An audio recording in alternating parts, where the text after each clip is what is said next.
thank you for finding time, staying over, so that we can speak together. It's my pleasure. So finally we have a chance to discuss former West. And yesterday in the workshop of at the Rietveld Academy was in the project Becoming Former West. You felt at some point that there is a definition of what former West is. And I perhaps would want to touch upon that.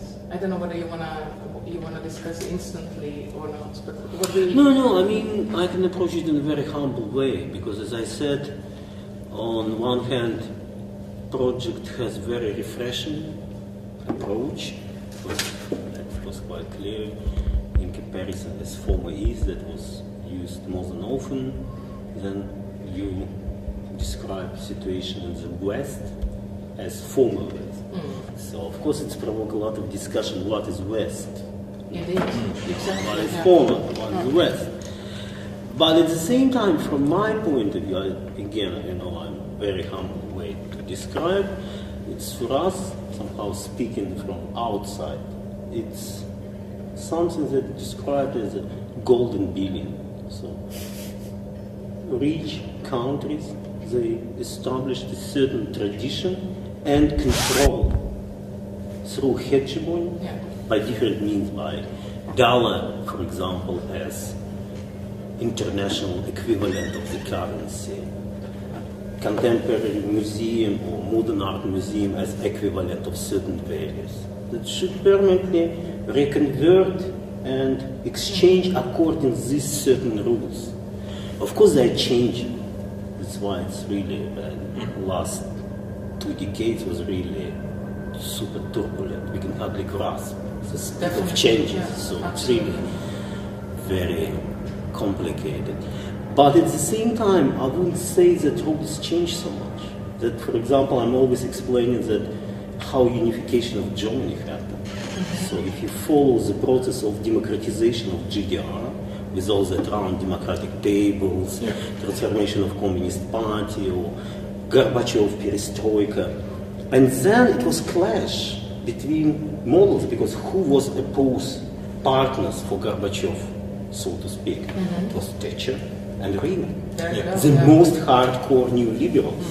And Gorbachev was like, out of time and out of space. He came with kind of brilliant social democratic ideas that was outdated already for about 30 years. Right. And he was like naive. But it worked at that particular momentum, right? No, I mean, actually I can't prove it with my papers, but it was very interesting memoirs by Gorbachev, where he permanently insists how they cheat him. For example, they arranged in Reykjavik some protocols, and he was embraced, they have drinks, and of course Gorbachev was very familiar with the very complicated intrigue inside of Central Committee. But it was completely out of contemporary the politics of big corporate business those days. Like imagine, like naive guy who was just adjust to some village law, come to the... And you really think this was not a conscious kind of very strategic move of his? It was just idealism and naivete? I think it was maybe a mixture, but idealism and naivete was definitely there. Yeah, and these guys like Kohl was completely cynical. Completely. They knew exactly what they're doing.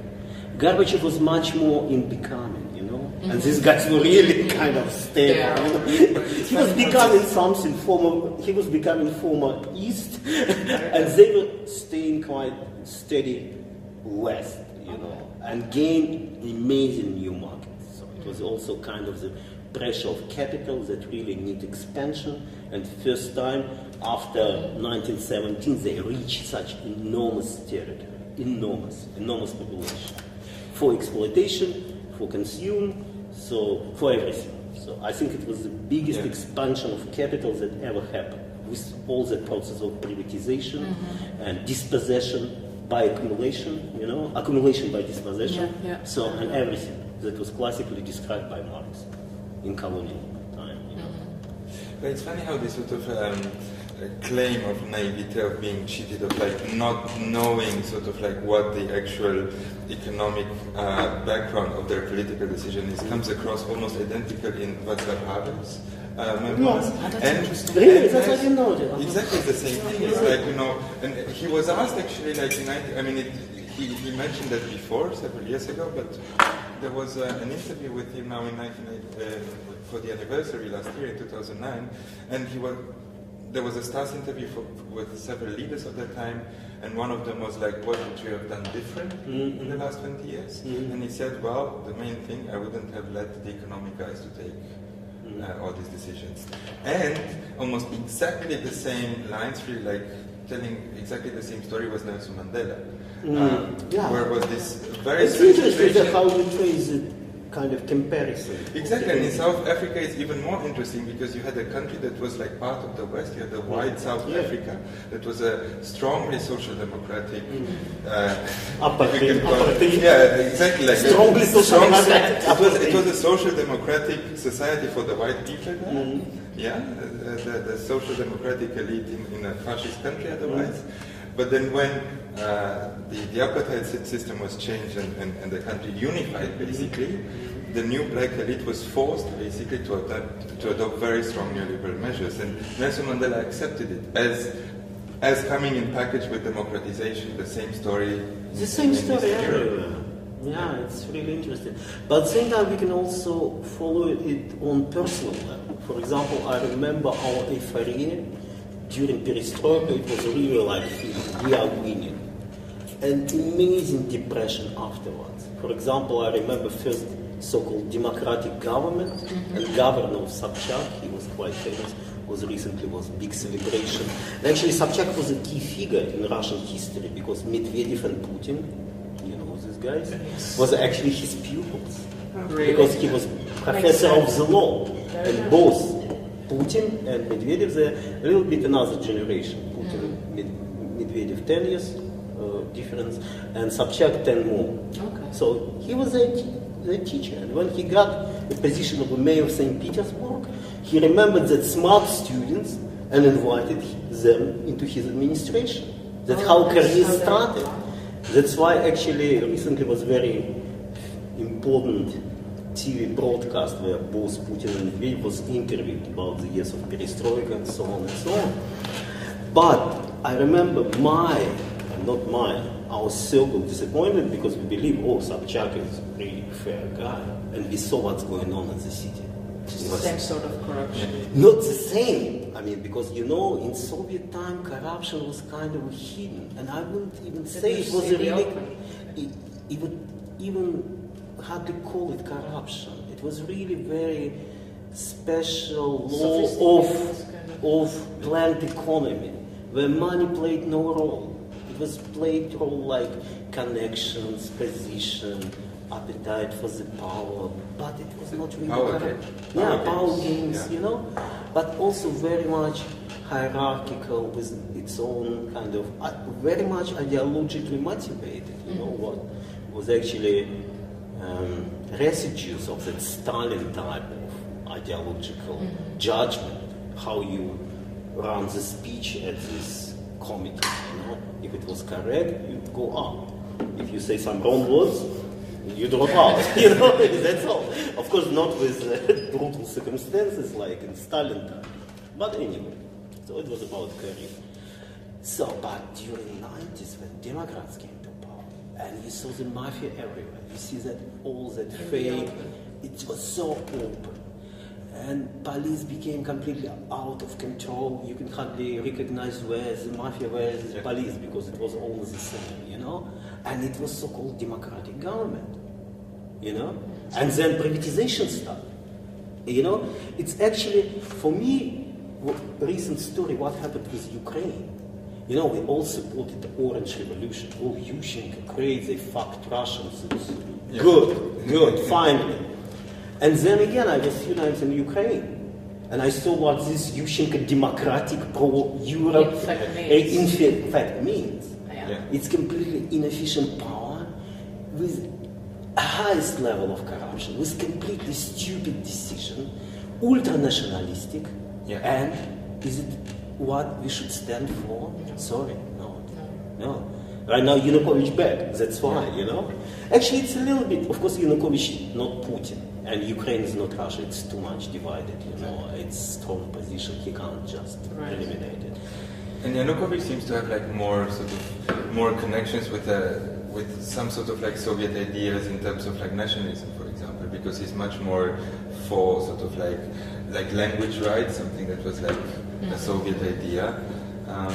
But since you brought in nationalism, I have a question, because like looking at the 90s and then the 2000s in Russia, were like different sort of ideas on how the economic development should happen on one hand, and then on the identity of Russia, you know, as part of a certain idea of the West that was somehow present in the 90s, and then as a separate part somehow, but in the same economic realm in the 2000s under Putin, in a much more nationalistic regime. What I wanted to ask you is like, how was the West as a set of values defined in Russia in the last 20 years, and how did this definition change from one sort of like group to another? Because you had like, for example, the Chubai sort of like liberal, that at least at some point in the 90s regarded Russia, I mean, historically as part of a certain West. I mean, as a distinct member there, but a part of an old European club of powers. And then the 2000s attempt to redefine it as outside of the West, more into sort of like the post-Cold War kind of logics. How could you trace these developments, and also connect it with the economic models that everyone proposed? Difficult. I mean, what you explain, I mean, we can speculate, but you know, actually, as I just explained, it was amazing disappointment in all that kind of democratic promises, unfortunately. And also, I would say that we can easily blame Russian authorities for all type of things, but at the same time, we had also kind of situations that we were permanently cheated. You know, that actually, sorry, but I have to repeat the rhetoric of the Putin. How we were permanently cheated by bad contracts, by over-exploitation of everything, you know? And at the same time, it's quite clear, for example, I little bit followed this situation with, how you call the contract when US and Russia disarmed. You know, it was agreement on strategic weapons, on missiles. Yeah. And Russia in Yeltsin time made amazing steps of withdrawing troops from certain territories, diminishing. Well, the Americans didn't. Americans didn't. And for example, you can't remember one important thing. I think it was even in the time of Gorbachev, when he signed that Warsaw Pact, finished. Dismissal. Yeah. Then it was kind of informal agreement that NATO Pact is also kind of dismissed, or maybe withdraw. Yeah. Or at least withdraw from Europe. But there would be logical symmetry, right? Absolutely. Yeah. No. But and the one is,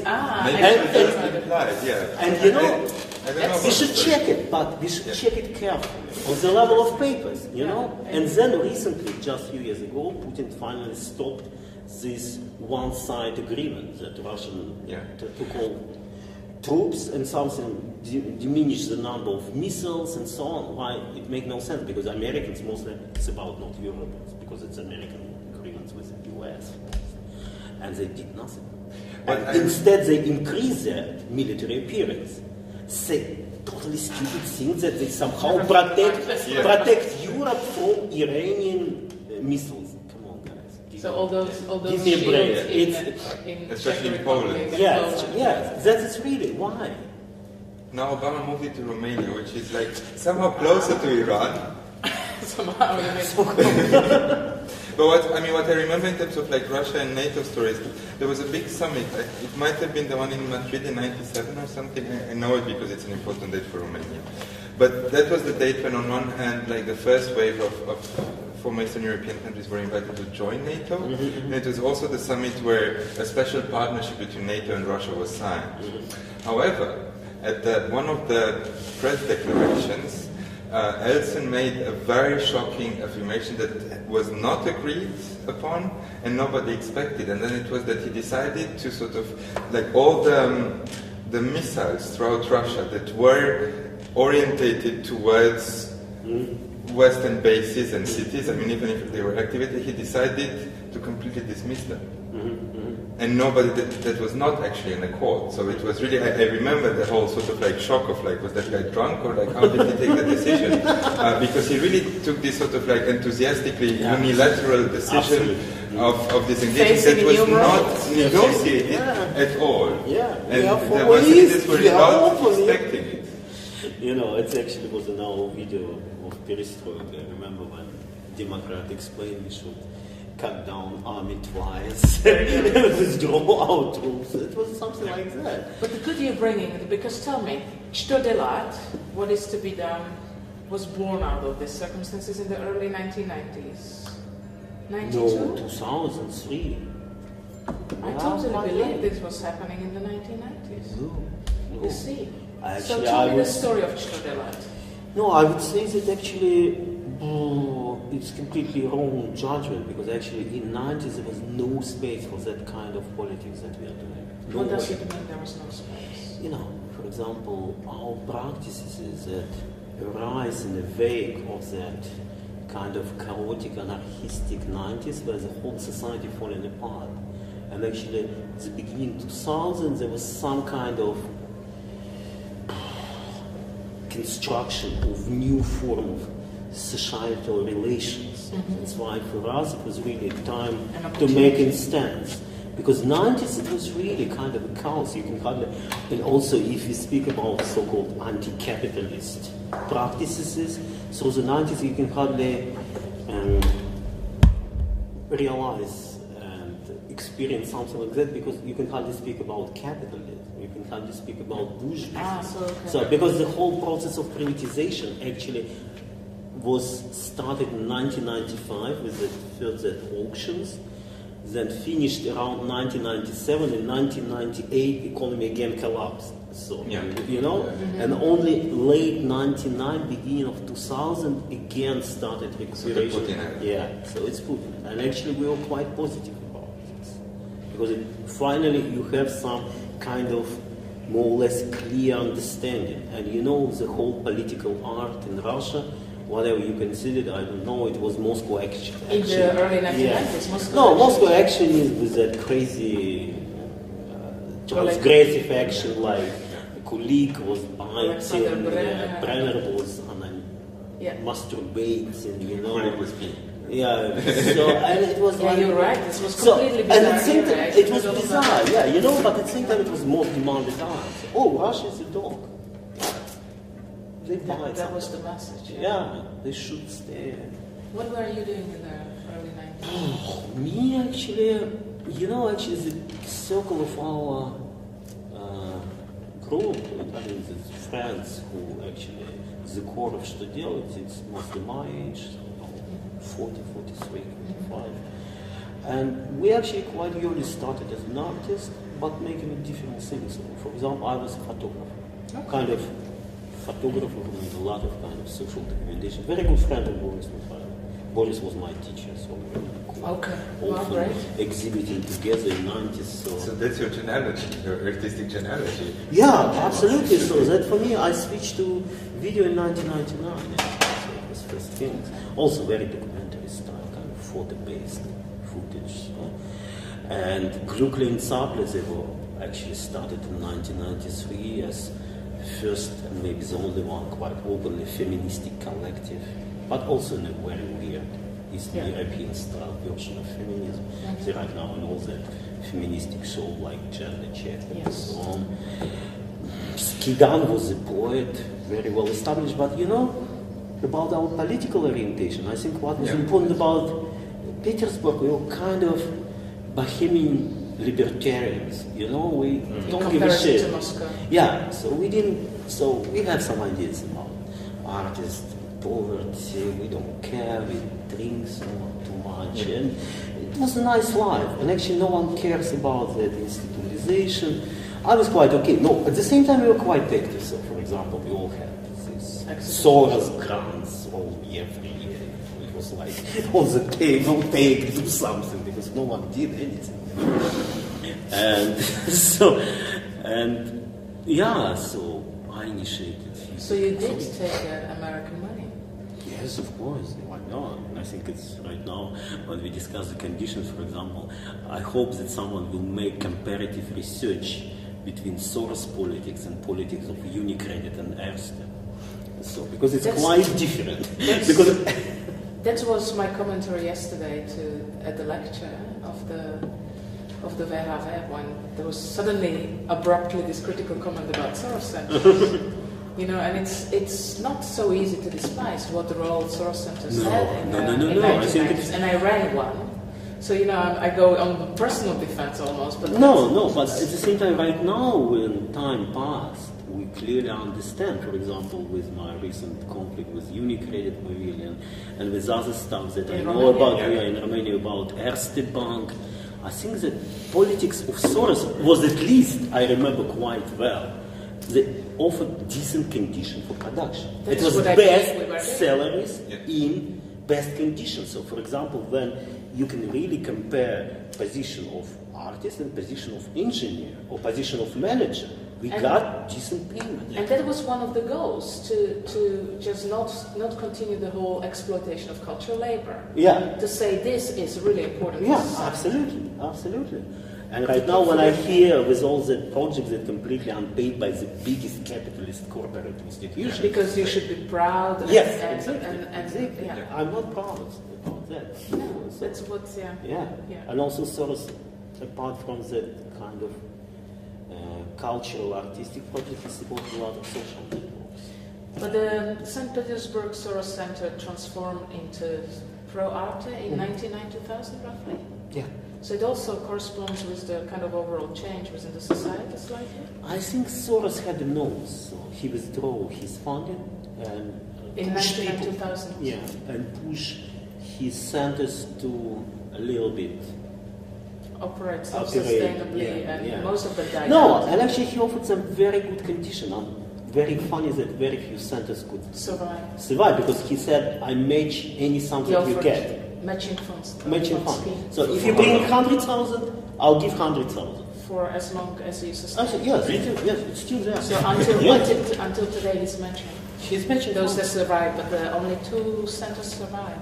Only 2? Pro Arte is one of them. And Bratislava Center. But Bratislava changed entirely to art education on primary schools and stuff like that. But so, anyway. let's go back to my question about the birth of Citodela.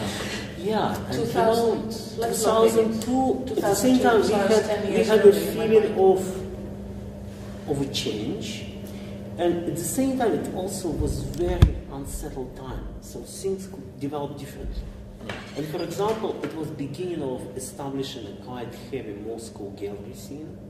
They start to sign contract with artists. It was mark of something before that. That really, sounds serious. No spontaneity. Then, many people feel like, for example, such important artists like Smolovsky, who has very big goals of change, and he felt very precise that it's time to be serious, not to fool around. So I must produce objects, and gallery politics is a perfect thing, it's most progressive things for our shitty situation. And it's very political to exhibit in the gallery and shine with the prices of political art, how he called directly his position publicly. So Buddha was changing, so Radic community was moving somehow.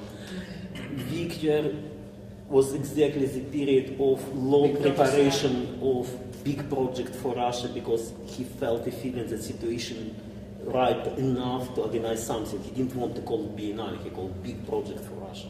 He published 2 Moscow Art magazine in Russia, where all artists was thinking how it should be established a new structure, why it should not be just one Biennale for months, it should be kind of temporary based work in progress, new type of institution, what kind of, it was really, really exciting. But at the same time, we also as I would say, were kind of naive, but at the same time, we had a feeling that it's a good time to make kind of collective statement, to develop our own practice, and also, we have some problems with Moscow. For example, some people who don't have problems with Moscow just move to Moscow. As long as you don't move to Moscow, you have to establish your own politics. And Petersburg is a very weird place. You've been there, So it's also very over-dominated by the big politics of museum like Hermitage, Russian Museum, serious games, and when you're a little bit Mariinsky Theater, Delhi, great architecture, blah, blah, blah. But at the same time, if you are a bit lower than Hermitage, no one sees you, you are really completely so.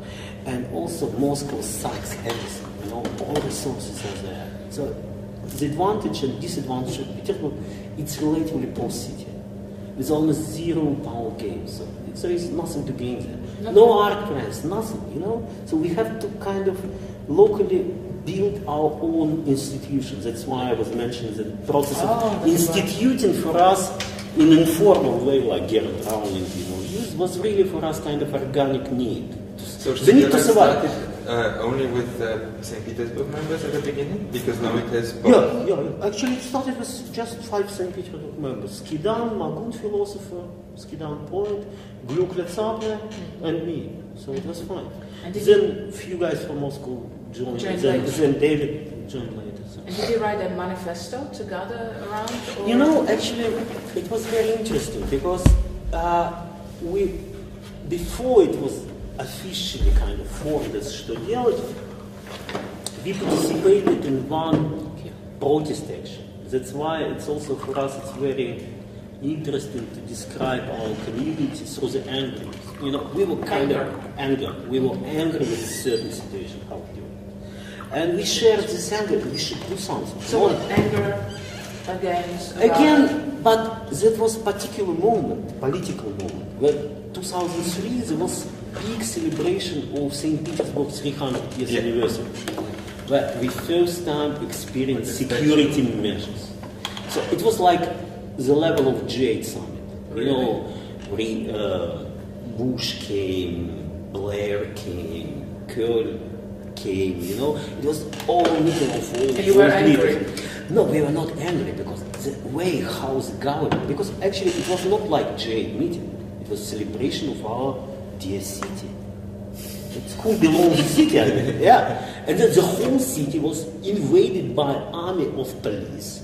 You can hardly get home because every road was checking papers, Any suggestion, even we didn't make anything. But at the same time, I know that Africa made suggestion of making one show, and some other people, kind of normal, modest, contemporary things. Everything was just refused. And the whole program of celebration was completely stupid, like ice cream competition or dog show, and Now, what was the official narrative of the celebration? Because I remember it was celebrated as the great Russian city, as a Western city, the great Western city that brought Russia into. What was also quite interesting in this, I remember quite well because we analyzed it a few times, when Putin made a speech about the history of Petersburg, was amazing. He didn't mention revolution with a single word. So the whole period between 1913 till his glorious came to power was completely with few words about siege blockade. During the war, that he couldn't escape. But the siege somehow was happening just on blue eyes. Nobody understands. So because it was really 1913 that heroic defense of Leningrad and then Putin coronation. It's completely very weird timeline. Very weird timeline that also showed us that kind of appearance of that amazing strict conservative rhetoric that really didn't want to count anything. So, who wrote him speech, I don't know, but it was definitely an ideological product of his system. And together with this measure, so we decided that we need just to claim our right to the city, our vision of cultural values, and we organized kind of small manifestation with funny slogans. On a street or where? Yeah, on the street. Actually, also we made a play because, those days when we discovered that you can hardly live in the city, your city during celebration, it's all universal. All people around say, oh, we're going to Dacia, let's go, because you can hardly, but stay outside. Just withdraw. Just withdraw. And we decided, oh man, okay, we also maybe would like to withdraw, but let's withdraw publicly. That's why we ran to the train station with a placard that we are leaving the city. It looks like we pretend that the whole kind of intellectuals, workers, they all live in the city because we live in these assholes. And then we also wanted to combine with the procedure of establishing a new city at outskirts of Petersburg. So we ran out of, not at the Dacia, it's actually was really a very interesting outskirts right now, very much under big development. So it was very simple. Actually, we participated about, 30, 40 people. We were arrested, so that's what we expected actually. But it was funny sitting. On what grounds? That they still illegal, probably, yeah. Nothing special. So at the same time, police was quite completely perplexed. Who was this group of crazy, weird, lunatics, and half of them had press ID, faked or not faked, and half of them had to get for free in Western museums. Yes, exactly. Half of them were kind of teachers and professors at the university, so it was really, they can hardly arrest such a nice group, and we made a big city and a police station discussing with them politics. And actually, police, they're brutal and some of them completely asshole, but at the same time there is also growing kind of, they have also low salaries they need to bribe and really feel pissed off. And they know that society hates them. So sometimes when you manage to establish kind of a dialogue, it's not about I never express solidarity with bullies. No way. No. It's about kind of relations. So at the same time, I'm not in Ulrike Meinhof mood, Yeah, which citizens as well. Schweins just kill them. Yeah, they're not mad. No, it's not true. But at the same time, there is some certain reservation. But at the same time, you should treat them a little bit like. If you start dialogue, you can try to do something about the recent cases, was really a little bit too much. There was that incredible violence. The recent ones? Yeah, Middle Ages. So do you see this development as well? Yeah, development is quite bad, actually. I think it was around 2000, the whole society.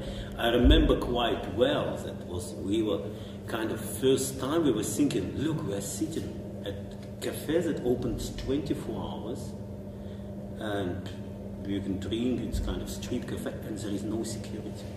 It means something changed, because it was that criminal 90s where you can hardly move on the street. And right now it's again, for example, we again start to think, should I buy a gun or not? Because because guns are really important, because people are buying, that kind of legal, traumatic guns. Okay. So they're really dangerous. In violence? Increasing violence. So it's amazing. Why? How come in such a controlled society? No, first of all, it's as they not control so much streets. There's a level of everyday crime and kind of, Russia was always unfortunately famous for that kind of unmotivated outburst of violence. You get into fight wherever, But at the same time, it was a certain moment, I think, between 1999 2005, where things looks, at least in Petersburg, look better. Right now it's terrible. It's gangs again, it's Nazis, fighting, so many killings, and you don't have to be black to be killed on the street. It's really, really okay, but again. So I'm not joking, it's really the criminal rate is getting higher and higher. How did your political position as Stodiela develop? Because you said that in the 90s you were more into this bohemian libertarian kind of mode, and then you identified 2003, the moment when when Stodiela started on one hand and when you became more politicized, but you said it was more in a reaction also towards. Very interesting. How did you get closer to your current actually position? here we might come closer to the idea of former West. Because we, and I at least, but I think that it was few dialogues that we shared publicly, that our politicization in our move to the left happened through our experience living in the West. For example, I lived in Germany, you might remember, between 97 till 2001. Yeah. And I worked in a very, I wouldn't say radical, but at the same time an institution where the whole board was ex-members of German Communist Party, second generation of RAF, and so on and so on. All my friends lived in squads, was ultra-leftist. And we could easily find language with them. I remember when I was in US and American campuses, I was always hanging around with kind of nice leftist guys, sometimes ultra-leftist. We started to go to demonstrations and read different books. So our position, of course, we were kind of, all of us who lived through that communist, socialist time, we hated. It was a disaster, so it really... But we didn't hate... No, I hate leftist ideology, we hate the apparatus attached. No, but at the same time, sometimes, at certain moment it was really hard to identify what was that, So. To articulate the difference, but I think I've always been kind of convinced. No, we always have sort of kind of fidelity. For example, if my grandfathers were communists, we were kind of strongly against white guards, so, during Civil War. So there was kind of mixture. Of course, we have some heroes. It is a complicated mixture. Complicated mixture, of course, we really was kind of, for us, was holy things, the victory over Nazis, it's many things that was kind of embedded into your body. But at the same time, we really, I studied 2 years scientific communism in university. 2 semesters. It was obliged. Marxism-Leninism. Marxism-Leninism. We hated. When you really started to, really had to read what is to be done at school. Yeah. When we were about 14. We hate this fucking... You never imagined that you would choose... No, come on, I don't believe. No, I can't believe. No, Maria, no, I can't believe. No one loves Marxism-Leninism. Surprisingly, we read Marx either in Russian or Slovak, which is quite remarkable. I never read Marx in English, for example, or... You never read it in English? In Russian translation. But I didn't want to be real good. Everything I read from Marx was in English. Yeah? I mean, okay, different generation, of course, but... Yes. No, I mean, in Romanian, it was almost unpublished after 89, and before 89, in the last 2 decades, it was quasi-banned, or it was significantly selectively read, because most of the things had to be left out. But I find it very interesting what you say, that your radicalization towards the left happened via this detour. Yeah, absolutely. For example, it was also, for us 90s, it's also kind of catch-up decade. So we was completely uneducated. So we really, and it was first time I happened to cross Soviet border in 1991. I was already 27. Yeah. Okay. So it was really a shocking experience. And the same with other guys. Olga, I think, first time happened to be Croatia in 1996. It was his first trip abroad. It's quite late. Quite late. Croatia 96, which was not really the end of the West. Yes, exactly. Croatia 96. Yeah, and then in 97 she was in Scotland, You have to learn languages because I didn't have any. You have to put a coat on. It's freezing. It's freezing, yeah. My dear freezing. You want yours? Not yet, but maybe soon. It's coming, no?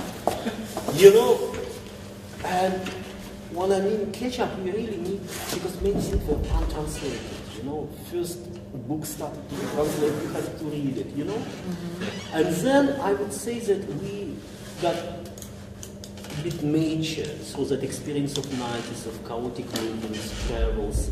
But at the same time, it helped to our self-identification. Of course, when we return into Russia and communicating with people, say, guys, come on, something wrong. We are not liberals anymore.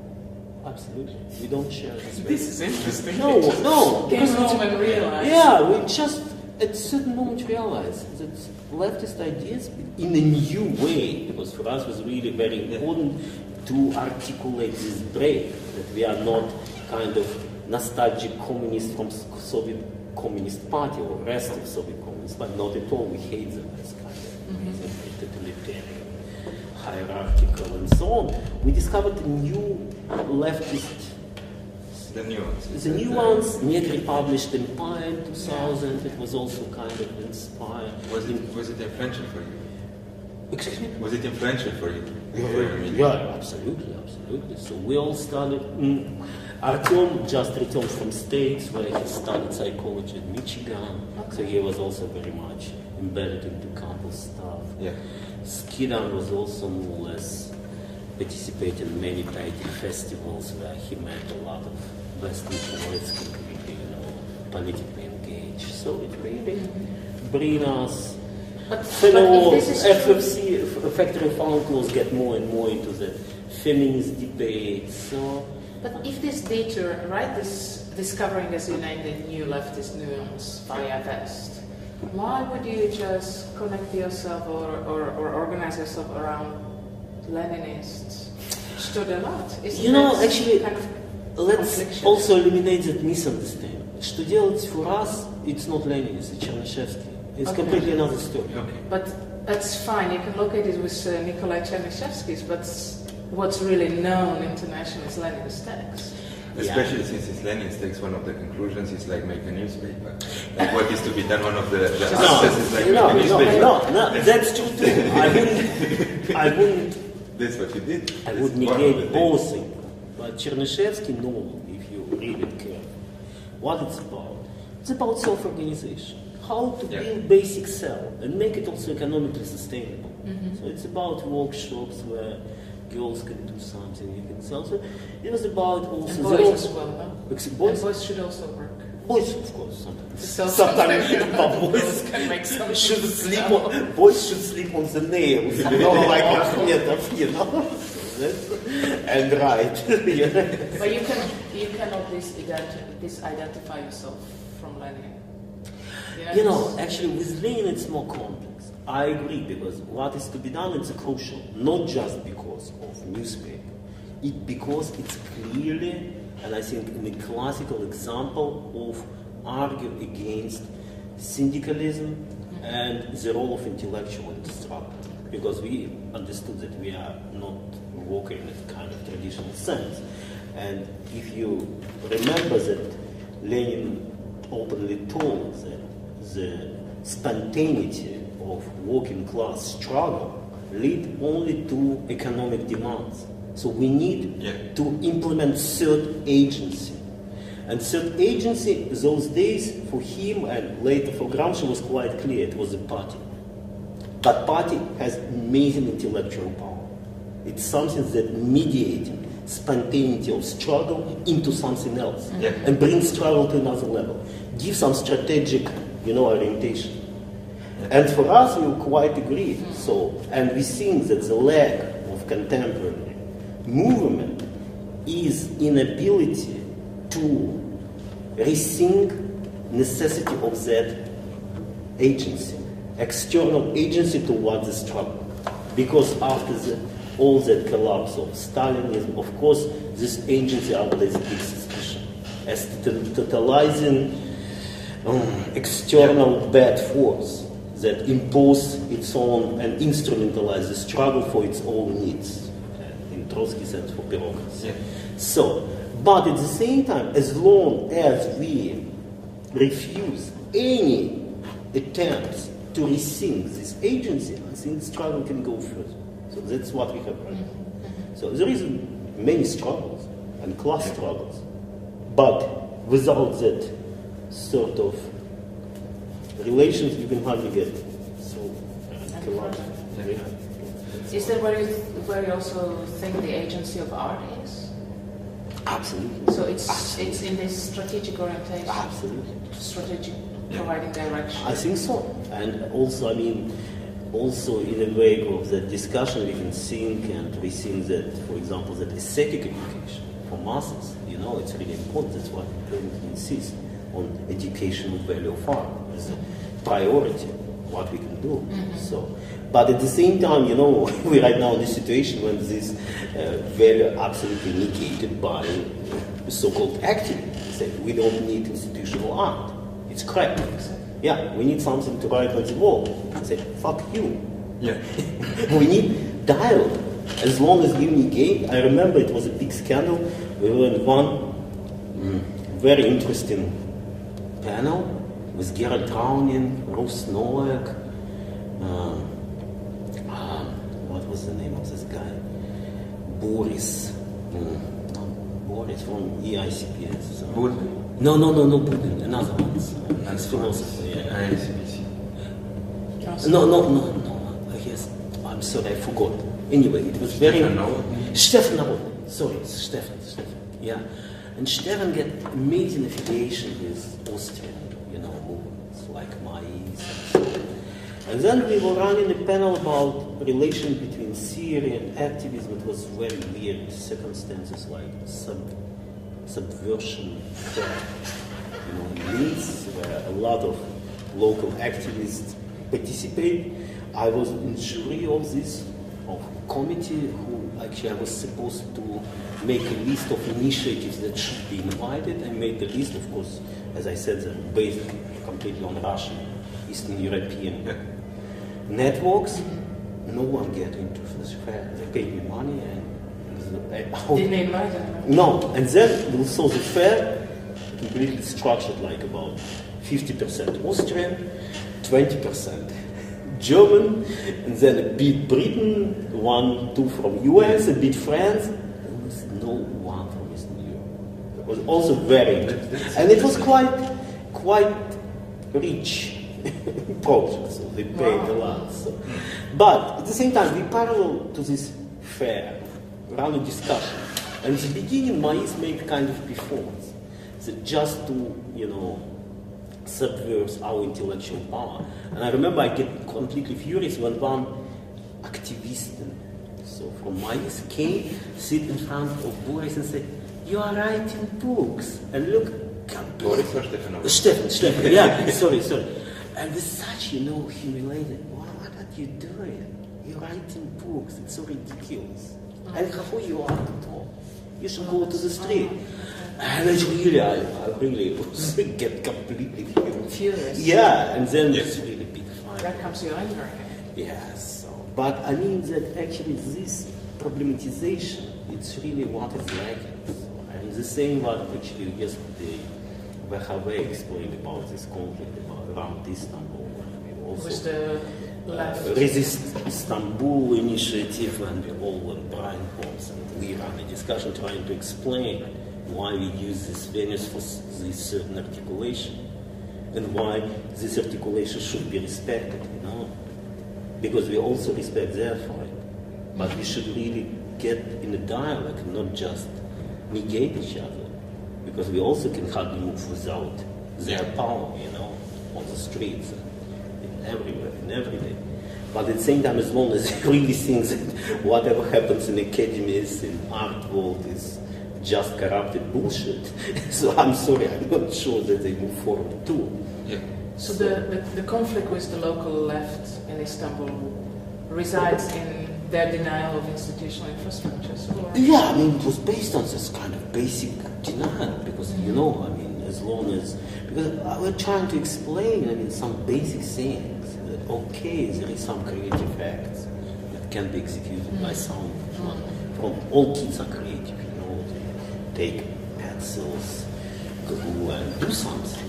But it has nothing to do with that. There is special agencies that really develop very important things.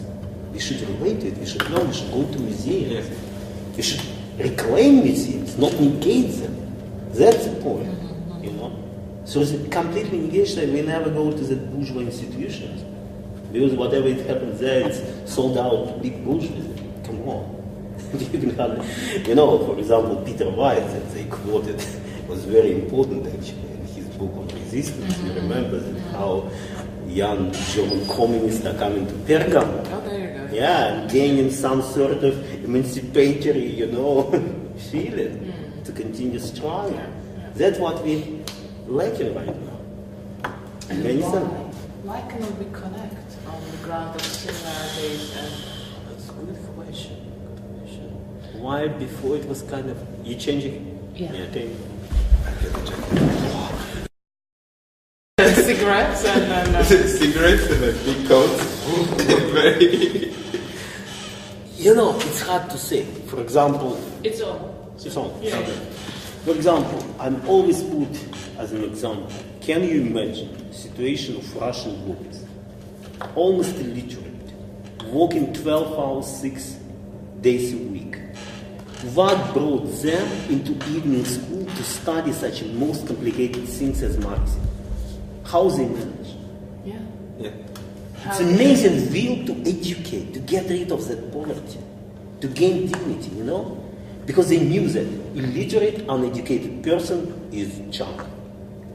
And right now, we'll see amazing self-indulgence and kind of narcissism and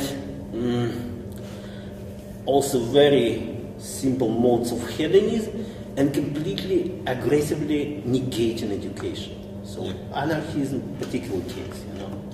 So we read kind of simple books like I Can Bear It's Enough. To read Marx, it's impossible, it's bullshit, you know. To go to museum, to visit the show, for example, all our task about bringing you public, sometimes it's also kind of a disappointing experience because they are not coming. Yeah. So you try to establish contact with kind of radical groups and say, But now that you mentioned sort of like this, well, not necessarily distinction, but still you discuss them in these terms about the leftist movements and activist groups from the West and some in the East. So you mentioned them in these two terms. I would like to go back to a previous question by Maria earlier about your own sort of genealogy of your leftist position. Because like even if it is not a direct continuation of some kind of Soviet tradition or some kind of like Soviet like debate taking place in the Soviet realm, and it comes through the Western or through the Western detour, and it was very much influenced by the debate that you were exposed on and you participated in the West.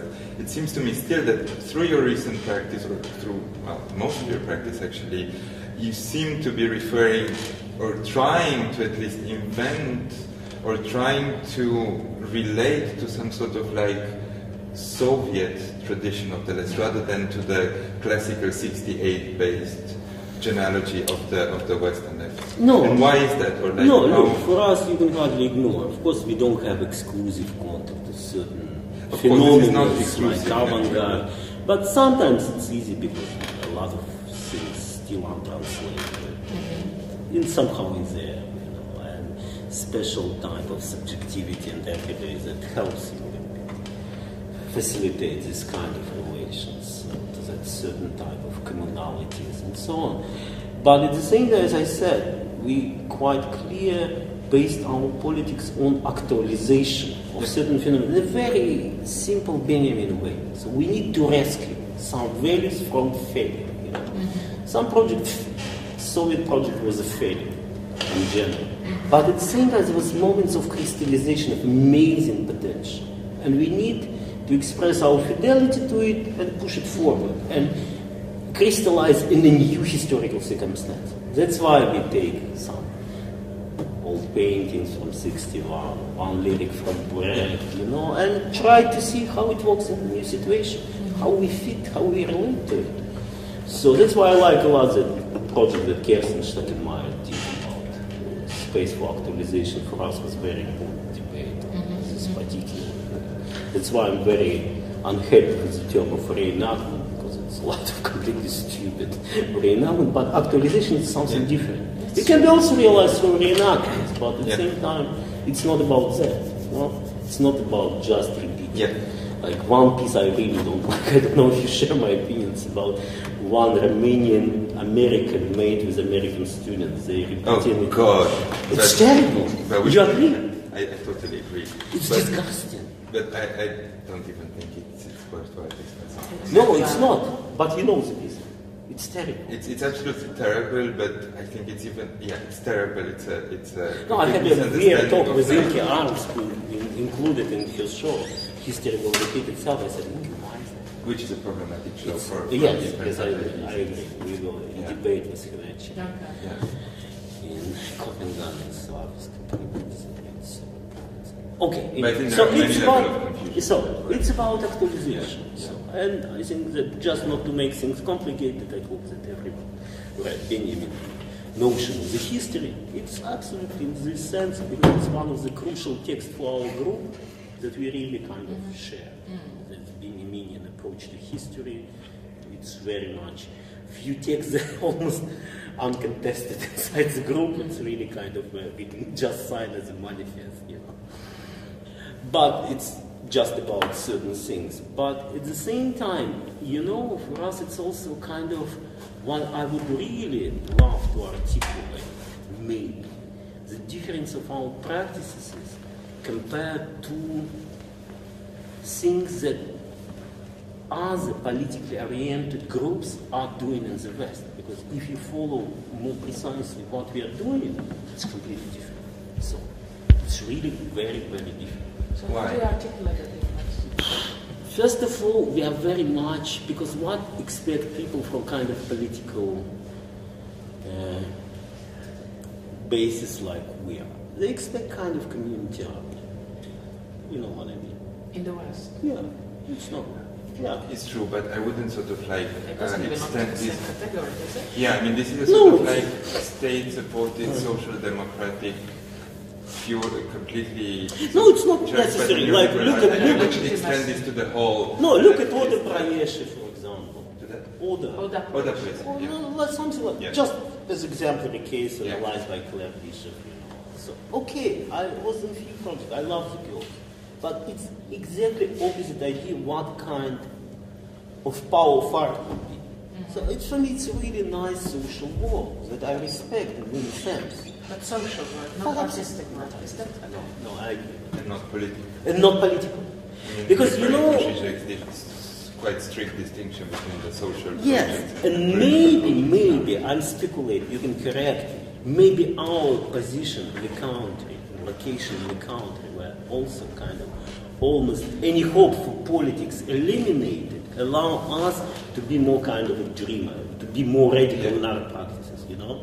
Because we really don't have that kind of, I just arrived from the US, it's amazing community life.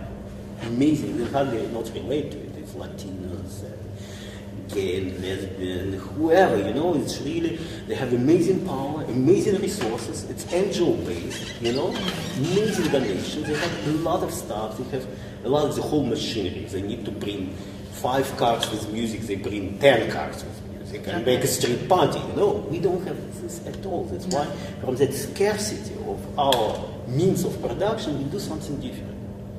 And of course, we can be blamed that we are more arty. Yes, we are arty, because we really think it's really important. But at the same time, we really don't have any opportunities. Maybe we would work more with communities, with kind of social-based work. But unfortunately, sorry, such communities do not exist. So are you saying that you actually benefited from the lack of a social democratic state? No, I wouldn't say Western Europe benefit. that Maybe cherished? I mean, benefit, okay, in an ironic and even perverse way, but that the way in which the social democratic neoliberal life as well state appropriated, well, a certain critical tradition, transforming it into a social administrative instrument. Absolutely. And especially countries like Great Britain and Holland as well, where really a certain kind of pseudo-critical practice that happens on the backdrop of the multicultural idea of a consensual society, been like totally sucked up by the system. But I mean, on the other hand, I wouldn't sort of equate this kind of practices, no matter how widespread and influential they are, especially in using public money, with the entire critical art practice in the West. It's a category apart. It's a category apart. And then another distinction that would interest me, to complicate matters, the distinction between a political project in art and political activism in art. yeah, it's quite confusing. Yeah, and complex and complicated, but still something that one should try to chew on. No? Yeah. No. Where would you see the work of yours? Oh, we are just absolutely artists, and as I said before, that we problematize the position of intellectual. But at the same time, for us, it's really important because I would hardly imagine that we reach this certain position. And for example, in Russia, it's very interesting because maybe we can talk about how we accepted our role internationally and locally. Locally, we absolutely not recognize. Sometimes people think that we are artists because they heard that we are participating in some shows, but internationally. But at the same time, they look at the works and say, "It's not art. It's so bad. How do they call that art? It's something else. It's politics. It's activism." For them, it's quite clear articulation of something that not acclaimed in Russian mainstream or in broad sense mainstream as artistic practice. That's why we enjoy that luxury of being outside of that system.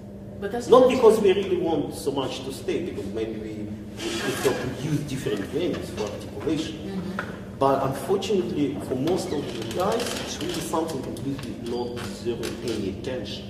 Because in their view, it's not art. It can't be shown in exhibitions. But because you chose, like, to Maria's question between what they consider sort of artists and or activists, you chose artists. But does this mean that you accept this distinction and you chose to be artists, or you claim that whatever is understood by this distinction of activism is already included in the mission of art? For example, I would also make kind of example in sort of different discussion with kind of street activists, or let's say direct action-based groups. So we say, guys, look, you recognize that workers need sometimes to strike, to demonstrate something. And can you understand that there is special factories, huge factories, not in traditional sense, but they're factories, where you can keep your struggle. For example, for me, my desk, it's all that institutional politics, you know, all that relations with music, it's the whole environment that we must try to make a little bit mental cleaning. That's our political task, and that's our activism. That's why right now we establish quite good relations with many activist groups who really recognize there is a cultural front, and these guys are fighting there. Maybe they're more privileged than they are, but okay, let them do their things. Mm-hmm. And some people are helping. For example, a lot of projects that we recently did was really happened through the help of real activist groups like Period Socialist Movement, DSPA, so Movement for Resistance Movement. So, I mean, we really have live and personal direct relations. And because it was just 2 Russian social forums, and we are the only one who are responsible for cultural program, I would say after that, 2005, 2006, I would say that any person who is involved in kind of non-parliamentary politics in Russia, they know us. They know newspaper. Maybe they can't read it, they ignore, but they know that guys doing something. Yeah. And we are on their side. Yeah. That's really important. Which side we want. Yeah, so for them, it's no doubt that this particular position stands, it's done, and it's there. So, and then they say, "Oh, guys, your work is weird. We don't understand." We don't get some works they really like. For example, I made protest match that really reflect the situation about the despair of situation of social struggle. And it's very acclaimed work. I made work on famous legendary anarchist quote, "Enemy to capitalism," and it's also, I mean, right now everywhere claimed as the most important anarchist artist, you know. And we support campaign, you know, sometimes with the money, sometimes with publicity, because, you know, we have some sources of networks to disseminate. So that's how it happened. But at the same time, you know, we are not kind of direct action group. You know, we are not like Vaina, you know, this new Russian group that completely... The war. Why not? You wanted to ask something. Yeah, because you mentioned cultural front, and I wanted to ask you, what is your position on a whole discussion that is quite important in the last year in the sort of critical art field about the embeddedness of one's critical position. I refer here on one hand on Dimitropov's coinage of criticality as a critical position that is embedded in the realities of the system. But of course I refer to, Iridrogov's position in a polemics with Isabelle Grau, but I referred to, let's say, the continuation of this discussion and of a polemic on whether to accept or not such a position between David Riff, your colleague, and Brian Holmes. So what is your position on this?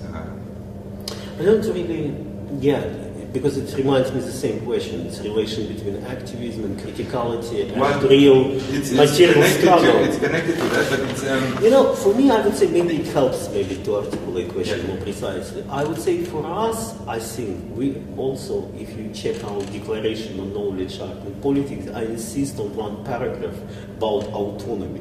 That autonomy for us means to be able to realize something outside of institutional framework. And that, for me, it's really crucial, that how art is completely not sucked by the whole system and just stays there.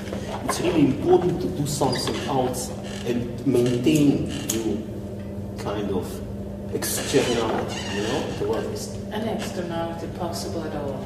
That I don't agree. So, for example, we also, manifest. Yeah, for example, we really fed up. Well, that is the question. So, we really fed up with all that lament that there is no outside of capitalism. Yes, it is. So, what is the outside? Articulate that. No, even Zizek admitted lately that there is no outside. There is no possibility to think outside of this framework. Look, sometimes we really, as I said in my very special dialectical text, it's better to play idiots, and just to ignore. Because, I feel sometimes that there is so many situations. For example, it looks like, I'm sorry, I'm not so much... Oh, what's the Vino Espresso? Vino Espresso. Vino Espresso Smolokov? Smolokov, спасибо. Откуда по-русски говорить? И тоже. And Melikov? Пожалуйста. Well, Wendell, you arrived at a very good moment, because now we came to hardcore things, really. I'm very frustrated. I'm the only one not speaking Russian here. And I would assume Vesela as well, but... You should be frustrated. Now, just to return to the discussion. Yeah, very interesting. So, Dmitry believes there's an outside of capitalism. So what's that outside? In this way, I'm really kind of anarchist.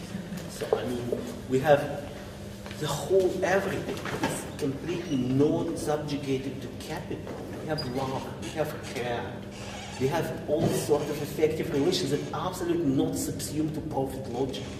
And we insist on it. There is a certain situation where we are absolutely not driven by that kind of capitalist logic of profit, instrumentalization, and so on. We can waste our lives, we can do whatever, I'm really insist that should be problem. Of course, you can easily make intellectual procedure and show me, like with open cards, how this area is also kind of subjugated too. But let's say no, we are not. We are not capitalist animals. We are something else. And this gives a whole... That's logic. No, this is simple logic. It's really plain idiot. Okay, guys, I don't believe that my life around, that actually only possibility of resistance. It also can be problematized for the situation of cracks in capitalism, like Holloway did. There is no totality. There is totality of contradiction, and you should decide on which side you are. Capitalism is totality, but it's dialectical totality of contradiction that some of them negate. It's double negation. And in this double negation, you can choose a side. So you are not on the side of capital. You choose another way of life, another way of dreaming, another way of dignity that completely has nothing to do with this mode of production. And you produce also differently. So in this sense, again, I'm really sometimes very much support that silly anarchist, feeling communism here and now. We don't have to wait in transitional period. We should establish inside our bodies. And our bodies are not the commodities. If you think that your body is commodity and whatever you do is subjugated to that logic, then fine, that fight is over. It's nothing to talk about. But just talk about how it's moderated or something like that. But we are not at all. So, and I think the whole life, and at the same time, again, totality of contradiction. So, and then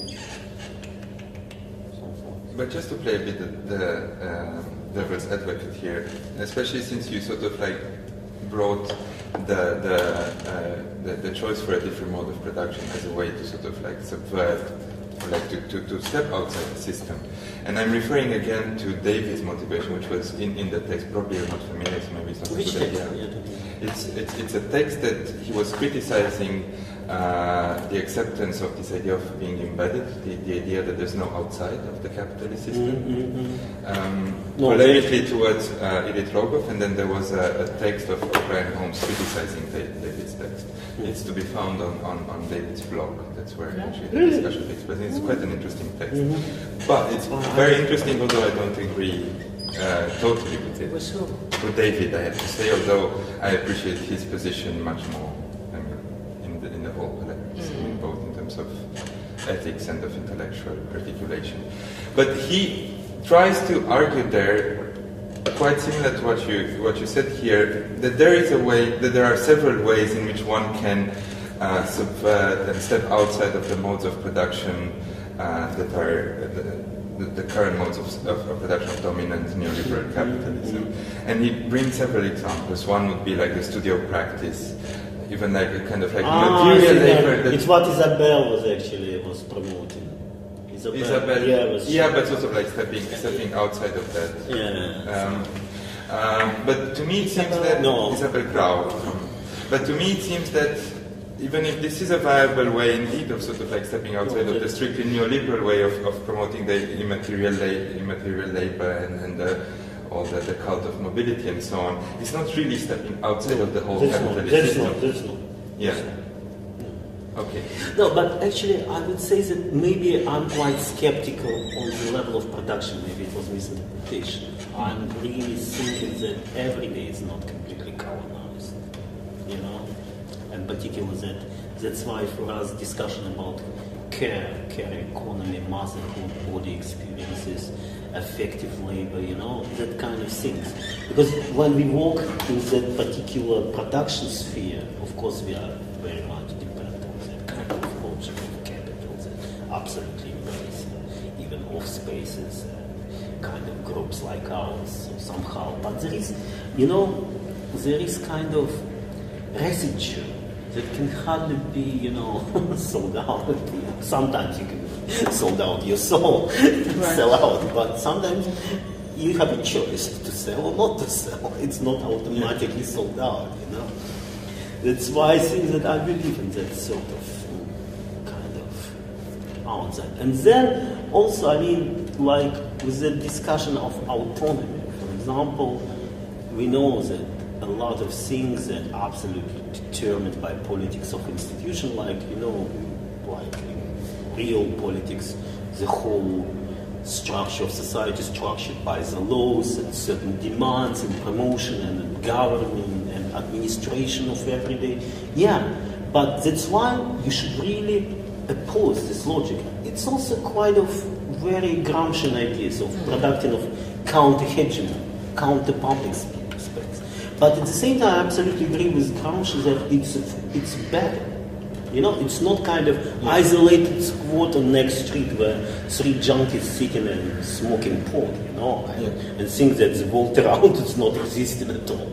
Unfortunately, there are two idealists that the world exists, And one day police can break the door and kick them out and kick their ass.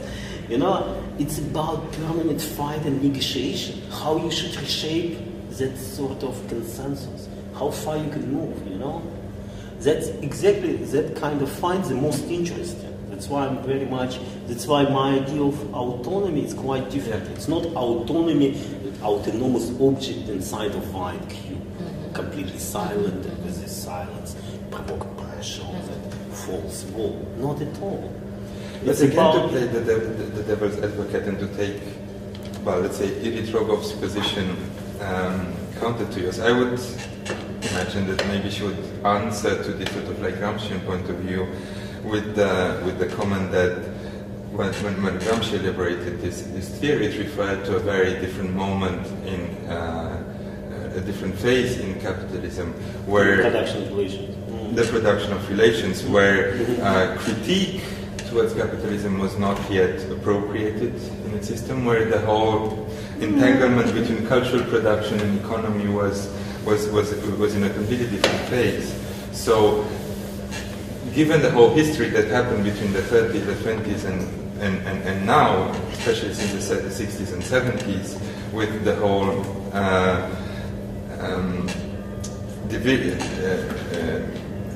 definition of the dominant hegemonic narrative of capitalism as composed of different narratives, including its own critique, then we are in a different phase. So then we have, I mean, if not to abandon, at least to adapt and to respond a bit to the Gramscian idea that was pretty much referring to. You know, again, I mean, we are right now moving to another circle, I mean, because, okay, at one quite obvious sense you are right. Of course, that kind of post-Fordist and, you know, creative economy really embrace more and more spheres of life and so on. But at the same time, I would say from my point of view, this position, it's really kind of dead end of any type of struggle. I mean, even reformists struggle. Okay, make few small changes, but at the same time, you can hardly imagine something different. I agree. It's a recipe for resignation. Yes, it's a recipe for resignation. But for that Edith Rogov has a nice suggestion, which I keep quoting. It's the idea of acting nonetheless. Which closes the circle. That's good. No, I mean, it's also about you also. So, but at the same time, I would really think and believe that, for example, for us, it's possible. That's why, again, I find it's clear this idea of instituting, you know, of instituting practices, that you really kind of embedded into kind of clash between different models. You provoke so. And I think that actually, что делать is a part of that kind of instituting. But Dmitry, how this complex political, ideological, even an intellectual stance can be encapsulated in an artwork? Maybe on an example of perestroika, maybe as the complex piece. You see, actually, I would say that what also characterizes of our work, that we demand also not just value of certain object or film, you know. We demand that we work through the compositions. It means that, for example, perestroika, it's a film, it's a series of film, it's research-based, it's murals, it's newspaper, and it's a lot of compositions that actually stems from the project. It's also a gesture, because, you know, in our situation of where power demands of hyper-stability, we say, guys, remember perestroika. Everything was nothing was more stable than Soviet Union in '85. And 86 was closed, you know? It's particularly right now, it's so many similarities again with perestroika. So for us it was a gesture, political gesture, to show, guys, look, we return to perestroika. Because perestroika is the most obscure period I really don't want to touch, because it sounds so dangerous. Because it shows how the biggest power in the world fall down, just fall apart after US. Fall apart in a few years. That example, that we should really remind. So this kind of, how did you call it, a series of compositions? That's composition. It reminds me of how Bach works, huh? I have a feeling that we never can just make a show. Show is just one element. It's always a number of layers. It's an element of politics, or whatever we call it. Just more general. That's why for us, for example, it's important that before perestroika we did kind of political sadness. You know, it's also problematized the topic of the failure, how we learn through the failure move, and so on and so on. Excuse me? What was it? Failure. Political failure. Okay. You know, political failure. It's a lot of, you know, leftist experience, it's a failure, it's a dramatic failure, so it's a bloody failure, it's really costs life many people. So Perestroika piece in Istanbul was actually the entire No, actually in Perestroika in Istanbul was a bit confusing because it was another piece, Belgrade Songspiel, Partisan. Embedded in a kind of complex structure. It was embedded because I'm sorry to say. Yeah, you had 3 different films and then a chronology that was Perestroika was started with actually it was 2 pieces essentially. Unfortunately, because of construction of the door was done from the wrong side, you know. But the Perestroika Songspiel and Chronicles of Perestroika that's one piece. One piece. Okay, there was also, you know, if you have seen, it was also exhibition U-turn in Copenhagen, where it was also combined with a very important story about Next Stop Soviet, Danish movement of youth who came to Russia and we met, maybe you remember, maybe not.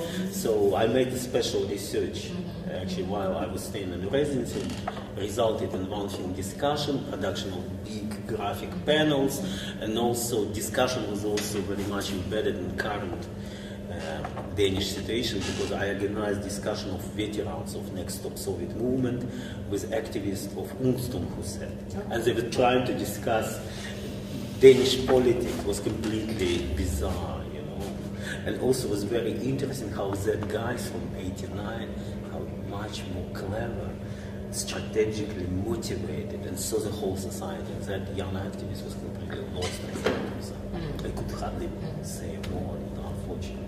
It was very interesting. So, but you know, it's really kind of, and also this discussion a little bit reflected in newspapers. Through my text. So that's how we work always, you know, and we insist on our own interpretation and our own research that normally kind of formalized in the form of newspaper where people can share it, you know, and also newspaper because it has more wider distribution than just one show. It's online and normally we print more and distribute it in Russia. So it has much more kind of impact or potentiality of have impact on society. 2 things that interest me, you know, on the example of Perestroika, we could return to that question or that moment when you said throughout this conversation that you're not respected as artists locally. In Russia, you don't exist as artists. And I wonder, could you show that very piece, Perestroika, that for me was really important, it's very important work. Could you show this in Russia at all? Look, for example, for example, we did our best. For example, of course, we put film online, and we organized few screenings. It was quite well attended with 50, 60 people. So back in St. Petersburg. In St. Petersburg. So, but at the same time, you know, it's also kind of a situation that piece is quite visible, and a few curators and young curators actually they knew it. But at the same time, you know, we're receiving kind of permanent demand from Western curators to show it everywhere. It was shown in many film festivals. Right now it's in Mexico, in Santa Pompidou. It's also have parallel distributions for kind of film festivals. So it's very interesting. So it's completely another audience. Yeah. But no one from Russia ever asked to show it. You know? So, I mean, we use it in a few seminars. But what would it mean to show this Perestroika piece in Russia? What would it mean? I mean, nothing special. Of course, it has some certain critique. You know, the Perestroika issue newspaper, it was confiscated by police when we printed it. Yeah, and actually, because it was really a weird story. It was one of the most innocent issues that we produced because it was more historical. Yeah. But you know, our publishing house was raided because another guy from another activist group published materials on Russian-Georgian conflict. It was August. Okay, so those. And they catch this newspaper, raided a publishing house, and found our newspaper. They started to read and felt a bit confused. In particular, the screenplay of Perestroika, they found, why it's about Putin, Chechnya? And then I was invited to KGB to speak out. And they look, FSB, so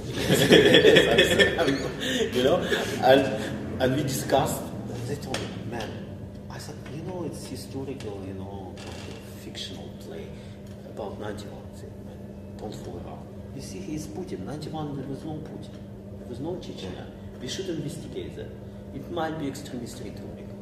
As they confiscated, we arrived to U-turn, we didn't have any newspapers, you know. And they took it for investigations, they disrupt our distribution and then give it back because we also executed pressure. We say, okay, come on guys, we also have lawyers, okay, if you won't go to the court, because right now such cases still kind of regulated at least. Of course, the court is sold out, but anyway. So, and then of course they understood that it's very difficult to prove existence of something, conspiracy or whatever, so they just give it back. But I think you offered an answer to Maria's question, or partially, yesterday in the workshop, because you talked, I think it was maybe in response to a question, I don't remember exactly, but you mentioned that there's a lot of like scandal in artistic practice in Russia, and there's a lot of people just who sort of, or there's a trend to directly attack some of the current taboos of Russian society, namely religion and nationalism and so on, and that ultimately this is a form of épater la bourgeoisie, and it's a form of, well, also like what we discussed before, of like a very embedded critique, of a critique that the bourgeoisie sort of like thrives on and enjoys very much the spectacle of the controversy in contemporary art, and even an understanding of contemporary art that is present among the oligarchs as something unusual, something scandalous, so on. And then you obviously said that, which told that you refuse to enter this logic, and then what you do is actually not controversial in these logics of directly attacking certain taboos. Although one could say that in fact you do. I mean, you certainly don't play in these logics of scandal, but you do undermine the very fundamentals of current Russian society. Absolutely. It's more about the subtlety and the intellectual depth that makes it more difficult to recognize. Yeah, it's also about kind of, I hope, profound analytical approach, and also providing maybe not so certain what kind of alternative that things can develop differently.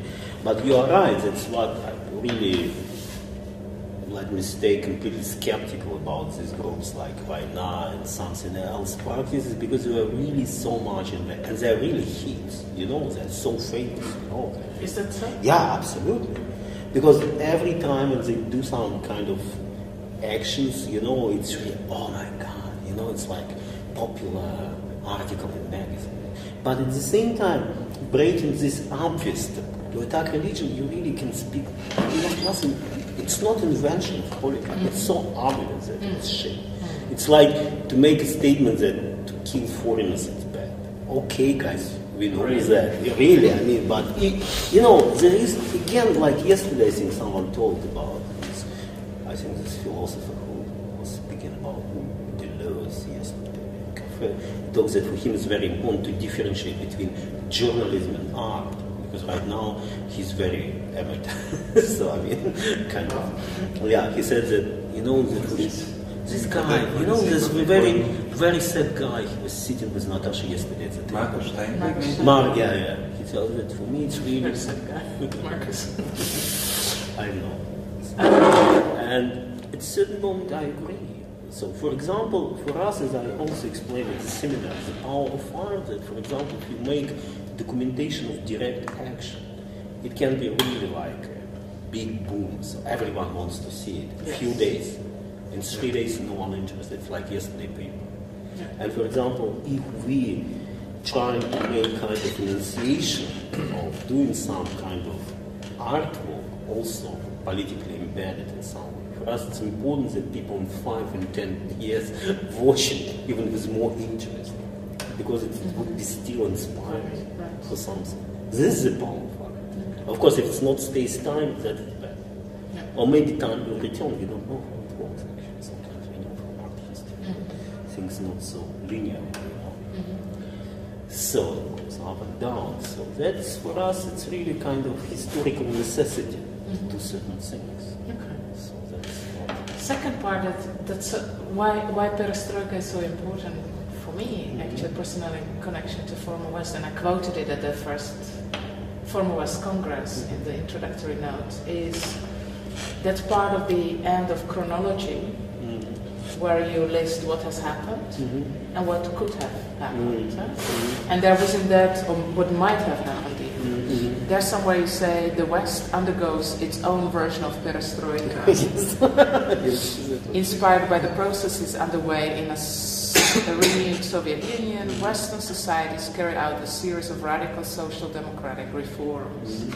And I think this is where former West and your piece on perestroika overlaps one-on-one almost. I had the feeling that former West could be a kind of delayed suggestion for perestroika almost. It's exaggeration, but this is where I saw quite an interesting kind of inspiring moment in your work. I, however, also to wrap up this freezing conversation at this table, my nose is completely, my face is completely kind of... Do you want my coffee? I have my coffee, which is hot, but I'm like, do I need to, roll it over my nose? It's But it's actually, from my point of view, there is one speculation that I'm always trying to bring about. It's about the tragic situation around 68, particularly not Paris but Prague. For example, Khrushchev was pushed out and Vyazhsky Brezhnev came to power. And for example, can you imagine a situation if perestroika in Russia would start in 68? Then, with a lot of leftist sympathy around the world, right? Yeah, that would be another world. That unfortunately, because it was also the wave of national liberation movements in Africa, in Latin America, A lot of hope around. A lot of hopes, but unfortunately the Soviet Union those days stand steady and completely... But Western imagination is captured by 1968, and we try to propose that we need to replace that kind of prison by 89. Also for us, actually, for example, Artem Magun, maybe you should ask, because I think his book on perestroika, published in 3 languages, so in English, in French, and in Russian, when he argues that perestroika was last revolution in many sense, failed revolution that also needs some catch-up. That the series of revolutions, they always not fulfill its goals, and then repeating catch-up stage of revolution. So it's very, very profound book. Also, a revolution that is probably the only revolution that sort of takes claims the identity of a reform. Yeah, absolutely. Yeah, it's usually the other way around. No. So, and also I think that if we go deeper, I think that Gorbachev is very weird, strange figure. Sometimes very obscure. Sometimes really hard to get his intention. Maybe things run out of hands in many stages, But at the same time, he gets some completely another vision, I think. And particularly the vision of the future of Soviet Union, and actually that call that actually, if you remember our perestroika Zolshkin, it was also that kind of tragic and cheerful moment that people worn out and this corpse that conservative power Central Committee did. And at the same time, at this moment, this all believes that actually next few days it was so-called parade of sovereignty. So Ukraine declared sovereignty, Moldova, and so on and so on. And actually at the moment, just a few days before the COP, Gorbachev was working on a new agreement of the new renewed union. And that actually this COP really stops this process, because people start to be afraid that it could happen in a moment again. So Russia was unprepared and stable and big military powers. So, right now it's hard to say, but at the same time what brings hope right now is that again in Russia situation is very unstable because of the crisis, and actually it's completely trapped. It's again logic of modernization, and they can't fulfill this any step because Russia is so outdated. It's really, maybe you're out of time, sorry. And it's really dangerous for both things. But at the same time, it brings hope for new reforms. And in Russia, when you start reforming, you never know how it feels. With the West, I don't know, because what becomes from that sort of, with American political crisis, it's really hard to say. At the same time, it's like in Russia, it's a lot of bad symptoms of fascization, of governmentality, so really developing a way of South African Republic with a clear party, with a nice social democratic construction and a lot of exclusions. But to conclude for today, is there some sort of advice you have for us, what we definitely should not forget?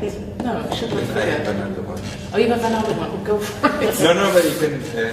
No, but it's maybe related, and it's actually in relation to something that you also said yesterday in the workshop, and something that intrigued, but also made a lot of students actually that they enjoyed it very much. And then you said very bluntly that there is no freedom of choice in art, that you don't have any freedom, and this is something you have to understand, that the only thing you can do in art is actually to respond to something that asks for your artistic intervention, that there is something in the moment to which you actually have to respond. You cannot choose. What is that? Historical urgency. For example, I'm teaching is quite this often. Historical urgency?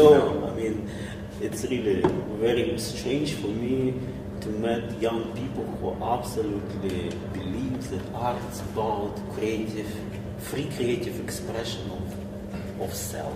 It's very romantic. You don't believe it exists? No, but at the same time, what we absolutely sure that, and for example, I know it as an artist, that when we do something, we know that we have no freedom at all. It must be done only like this. And what must So be done now? this What is this urgency?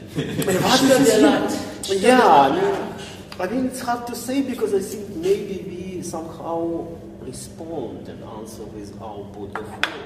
It's important to do something like that. So that's only one thing I could say.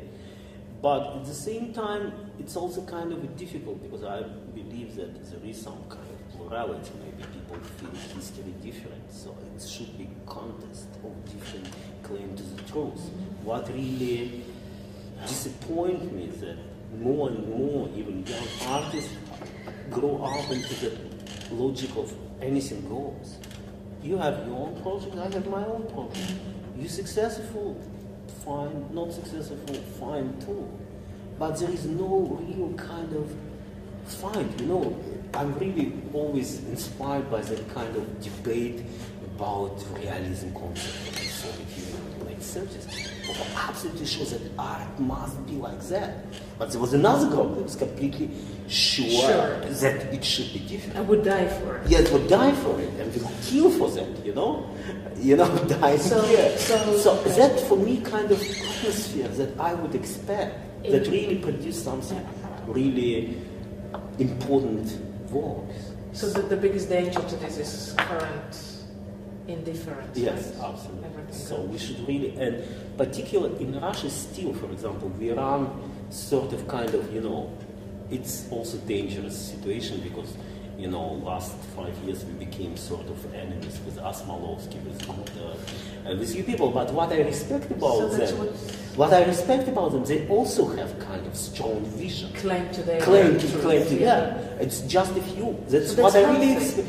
What? That's healthy. That's healthy. Okay, we stay. It's dialectical and healthy. But at the same time, when coming to the West, in particular, I would just return from the American Academy. I talked with Margaret Whitman, that whatever I do, if I manage to raise money, it's fine. If I not, but no one discuss what I'm doing. No one even care. Indifference. Yeah, indifference. We have Art and Research Center. We are about 5-6 schooler women. I have my project. Okay, you apply. Got my nice. But no one discuss how it could come together. That's really amazing. Sometimes I'm also kind of perplexed and frustrated, because sometimes, recently it was quite a clear case. We are last 2 months in 3 screenings and shows together with IAS. And I ask myself, how come? The curator who definitely loves our works, at the same time, loves IAS. Either or. I would rather either or. Or, for example, no, I mean, there are another artist, it's not like personal show or a choice, you know, there are another decent artist. For example, if you ask me, I can immediately mention maybe 30, 50 artists who I really love, who are very important. So.